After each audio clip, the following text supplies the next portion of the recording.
नाजरीन अस्सलाम वालेकुम। इनसाइड न्यूज के नए प्रोग्राम के साथ मैं हूं इब्राहिम राजा और आज हम बात करेंगे कि सेनेट इलेक्शन के मुतल्लिक सुप्रीम कोर्ट के फैसले पर इलेक्शन कमीशन के फैसले का मामला क्या है। इलेक्शन कमीशन के सामने क्या तीन अहम नुकात रखे गए और इन नुकात को पूरी गेम उल्टाने वाले नुकात क्यों कहा जा रहा है। इस पूरी सूरत हाल में एक अहम मुलाकात की असल कहानी क्या है और ये जो कहानी है ये किन दो किरदारों के गिर्द घूमती है। और आपको इस पूरी सूरत हाल के मुतल्लिक एक दिलचस्प वाकया भी सुनाते हैं जिससे आपको पता चलेगा कि बज़ाहिर एक आम सी गेम के अंदर कौन सी बड़ी और खतरनाक गेम खेली जा रही है। हमारे जिन दोस्तों ने अब तक हमारे चैनल को सब्सक्राइब नहीं किया उनसे हम कहेंगे कि हमारे चैनल को सब्सक्राइब कर लें ताकि उन्हें अहम मालूमात बर वक्त मिलती रहें। अब वापस आते हैं आज के मौजू पर, यानी सेनेट इलेक्शन ओपन बैलेट से होगा या खुफिया तरीके से, और इस हवाले से इलेक्शन कमीशन के फैसले का मामला क्या है। आपको इस इशू के मुतल्लिक एक दिलचस्प किस्सा सुनाते हैं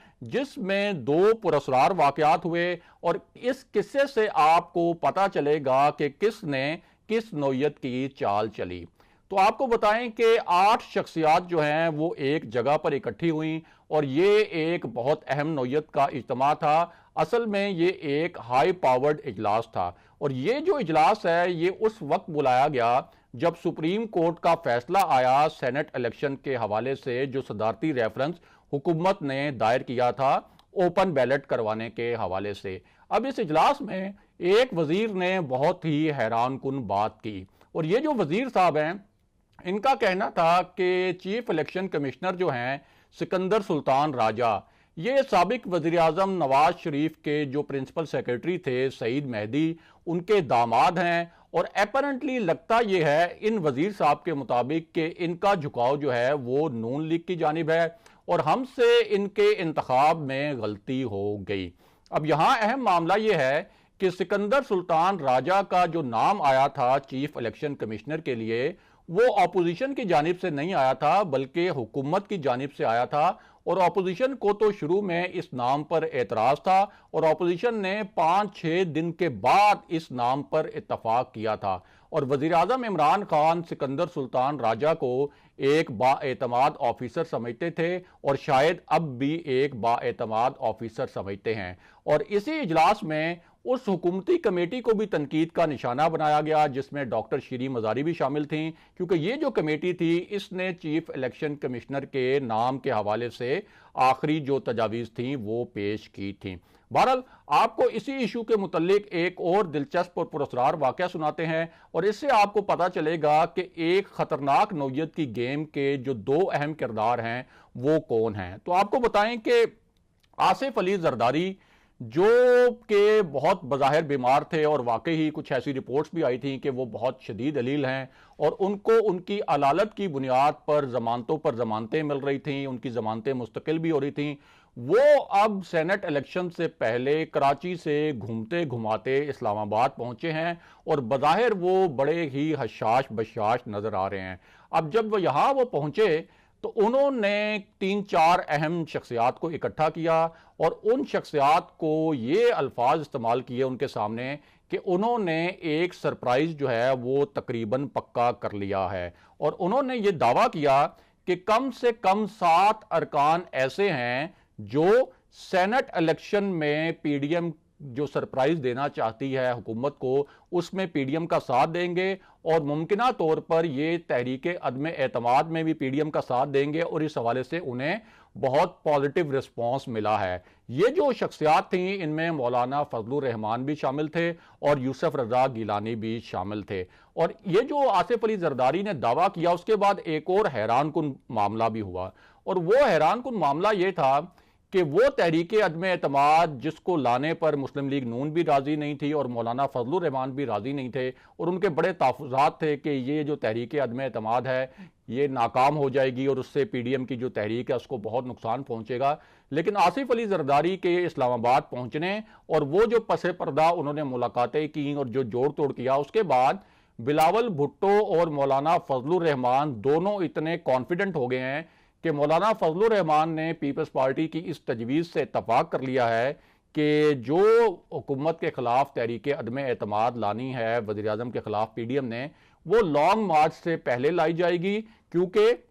आसिफ अली जरदारी ये दावा कर रहे हैं कि यूसुफ रजा गिलानी जो है वो हफीज शेख से जो सेनेट का मार्का है इस्लामाबाद वाला वो जीत जाएंगे, और अगर वो मार्का जीतते हैं तो फिर लॉन्ग मार्च की जरूरत नहीं पड़ेगी और लॉन्ग मार्च से पहले ही वो तहरीक अदम एतमाद लेकर आएंगे। अब वापस आते हैं कि इलेक्शन कमीशन के फैसले के मामले पर, और साथ ही आपको बताते हैं कि मरियम नवाज ने इस मामले पर क्या मानी खेज बयान दिया है। तो आपको बताएं कि मरियम नवाज ने कहा कि एक बार फिर साबित हो गया कि आइन वोट चोरों की चालबाजियों, बदनीति पर मबनी रेफरेंसेस और साजिशी जो ऑर्डिनेंस हैं उनसे बहुत बालातर है। अब खंबे नोचती खिसियानी बिल्लियां टेक्नोलॉजी का वावेला कर रही हैं। याद रखो कि आरटीएस और डस्का धुन टेक्नोलॉजी अब नहीं चलेगी, तुम वोट की ताकत से डरते क्यों हो। ये मरियम नवाज के अल्फाज हैं। दूसरी जानिब एक अहम हुकूमती वजीर जो हैं उनकी राय भी बड़ी मानी खेज है। उन्होंने कहा कि सुप्रीम कोर्ट की राय से तो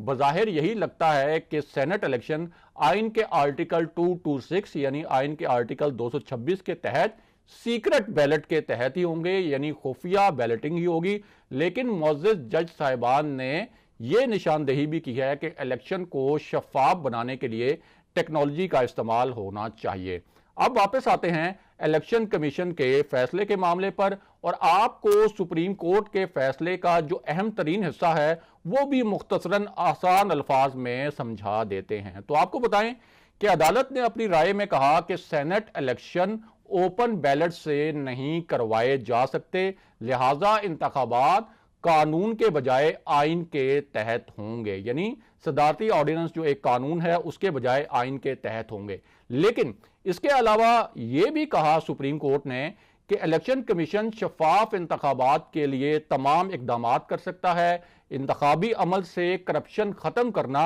इलेक्शन कमीशन की जिम्मेदारी है। तमाम इदारे इलेक्शन कमीशन के साथ ताउन के पाबंद हैं। इलेक्शन कमीशन करप्शन के खात्मे के लिए हर तरह की टेक्नोलॉजी का इस्तेमाल कर सकता है।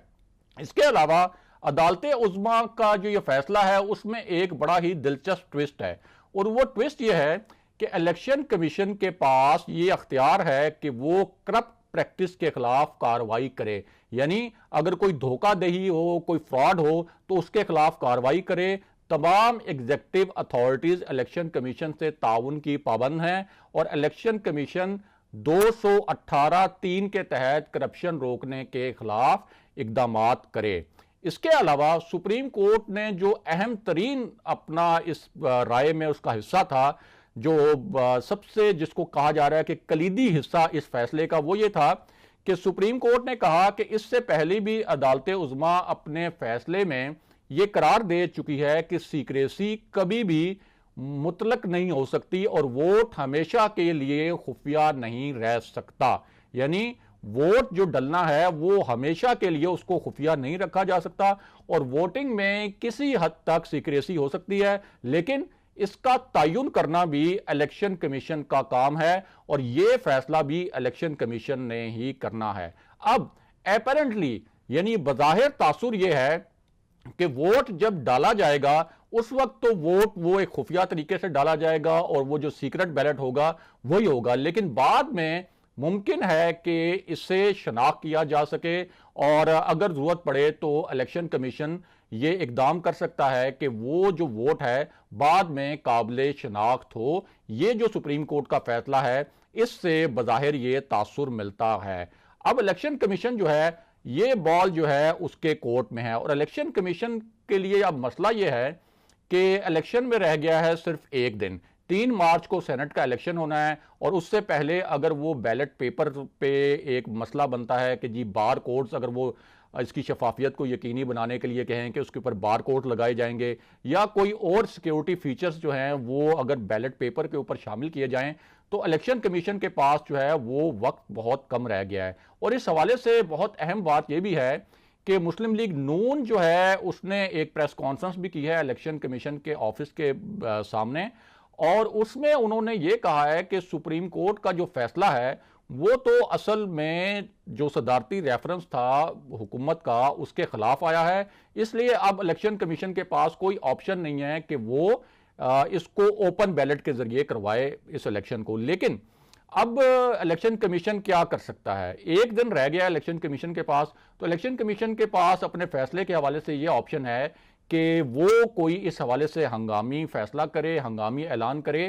कि